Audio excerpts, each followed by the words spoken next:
Olá! Agora eu vou continuar contando para vocês o que aconteceu no restante daquela história lá do vídeo anterior, tá ok? É claro, né, que eu busquei ter certeza que aquilo realmente estava acontecendo. Quando eu percebi que eles estavam comentando alguma coisa que eu estava fazendo dentro da minha casa, eu fazia alguma coisa diferente naquele lugar pra ver se eles iam comentar. E na mesma hora eles comentavam. Não tinha como eles saírem do apartamento e ir pra outro lugar pra espiar alguma coisa de fora do meu apartamento. Realmente era um caso de câmera. Nisso começou as aulas. As aulas começaram em março.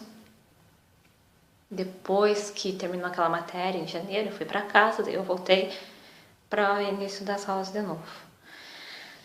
Aí o que aconteceu? Tinha uma moça que morava ali naquele pavimento.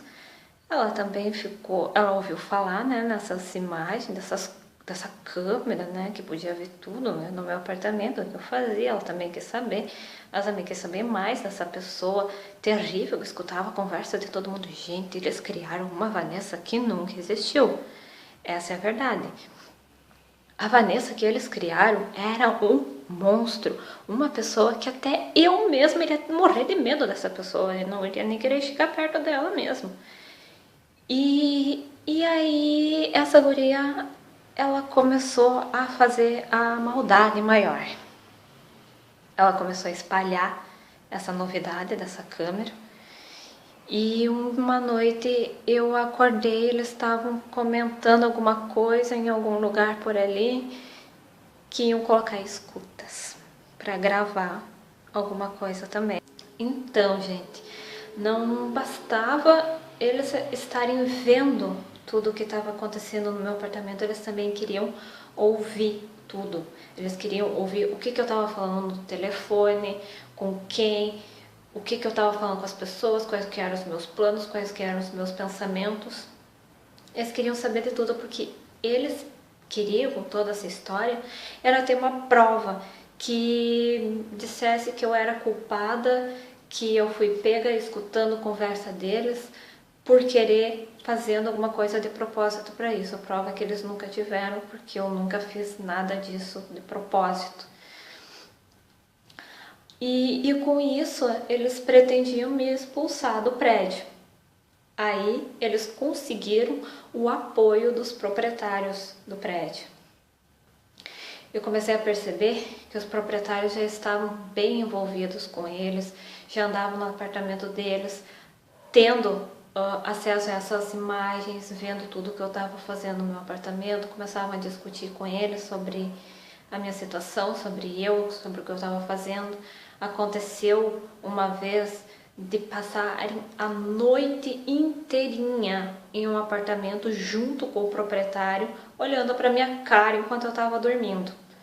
Vê se pode uma coisa dessas, vê se isso é coisa de gente normal da cabeça que faz uma coisa dessas, né? E aí, quando eu ia lá implorar para os proprietários para me ajudar no auge do meu desespero, eu pedia por favor, eles eram as únicas pessoas que podiam me tirar daquela situação tão triste que eu estava envolvida. Eles mentiam para mim e eu sabia que eles estavam mentindo porque eu já sabia que eles estavam sabendo de tudo, que eles estavam envolvidos com os outros e que eles preferiram ficar do lado dos outros.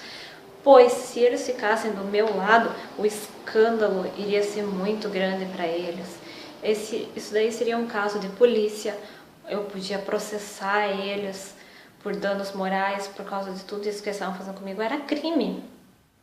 Então os proprietários preferiram ficar do lado desses marginais, como eu carinhosamente me referia a eles, porque era só coisa de marginal que faz o que eles faziam.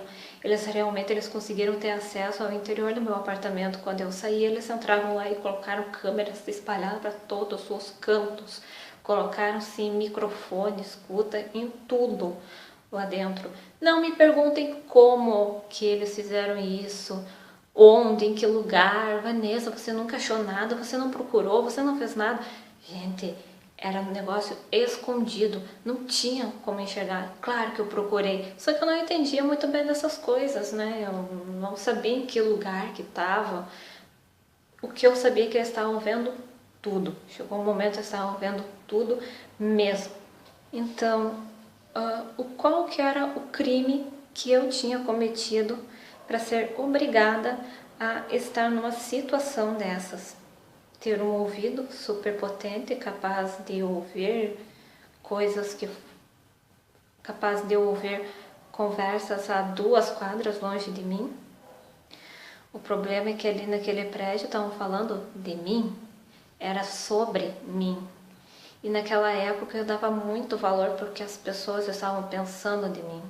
Eu era uma pessoa super certinha, fazia tudo direitinho para ninguém ter motivo de falar mal de mim.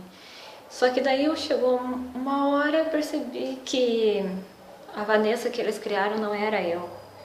Então eles que pudessem falar o que quisessem, porque aquela criatura que eles criaram era bem diferente da verdadeira Vanessa. A verdadeira Vanessa dessa história foi vítima. Foi vítima de bullying, de assédio moral, de tortura, de humilhação, de dano moral. E eles se colocaram no papel de vítima e essa Vanessa que eles criaram era a vilã que estava ali só para escutar a conversa deles. Gente, eu saí daquele prédio sem saber nem sequer o nome deles, sem conhecer o rosto das pessoas que estavam fazendo aquilo. Tudo começou quando eu tentei me preservar a minha privacidade, quando eu percebi que o cara estava me espiando nas frestas da parede. Eu acredito que qualquer um de vocês iria fazer a mesma coisa que eu fiz, tentar tapar, tentar se preservar, tentar se defender de algum jeito. Quem estava começando a fazer a coisa errada era eles, só que daí eles piraram a cabeça e pensaram que eu estava escutando conversa de propósito, porque eu sabia de tudo o que eles estavam fazendo comigo. Aí, do que eles estavam me acusando? De escutar conversa deles. Eles queriam que os proprietários do prédio me expulsassem de lá por causa desse crime. E olha o que eles estavam fazendo comigo. Eles estavam, todos eles, ouvindo e vendo tudo o que acontecia dentro do meu apartamento. Agora me diz você, quem que era criminoso nessa história, hein? O que eu senti com tudo isso que me aconteceu? Lógico, né? No início eu sofri pra caramba. Eu fiquei muito desesperada, eu me senti muito humilhada. Foi uma tortura muito grande pra mim. Eu comecei a desenvolver sintomas de gastrite nervosa por causa dessa situação. Era uma tristeza muito grande que eu sentia. Era aquela vontade de se defender, de implorar para alguém ajuda, só que ninguém podia me ajudar naquela situação. As únicas pessoas que podiam me ajudar eram os proprietários, e eles foram as pessoas que mais me decepcionaram. Com eles eu conheci a decepção. Eu sempre gostei muito da literatura espírita, e eu sempre estava lendo algum livro espírita, e esses livros foi onde eu consegui encontrar força e entender como que eu tinha que enfrentar essa situação. Cada livro que eu lia, eu aprendia alguma coisa que eu podia usar naquela situação que eu estava. Eu me identificava com os personagens e aprendia alguma coisa e eu acabava colocando em prática aquele ensinamento que estava no livro e dava certo. Então, esses livros espíritas foram muito importantes nesse momento para eu enfrentar tudo isso, para eu ter força, para eu desenvolver uma paciência. Aliás, força e paciência são coisas que eu aprendi com essa história, que eu tinha isso em um tamanho gigantesco dentro de mim que eu não imaginava que eu fosse capaz de ter. Então, a primeira lição para quem vive uma situação parecida com essa de humilhação, de tortura, de perseguição é: tudo o que acontece na nossa vida, seja assim a coisa mais terrível do mundo, um problema mais difícil que seja, sempre tem um lado positivo. E normalmente o lado positivo é o aprendizado que a gente tem com tudo isso, é o crescimento espiritual que a gente adquire com essa situação que a gente está vivendo. E eu aprendi muito, muito. Porém, essa história está apenas começando. Eu falei, é uma história de 4 anos e já se passaram apenas poucos meses.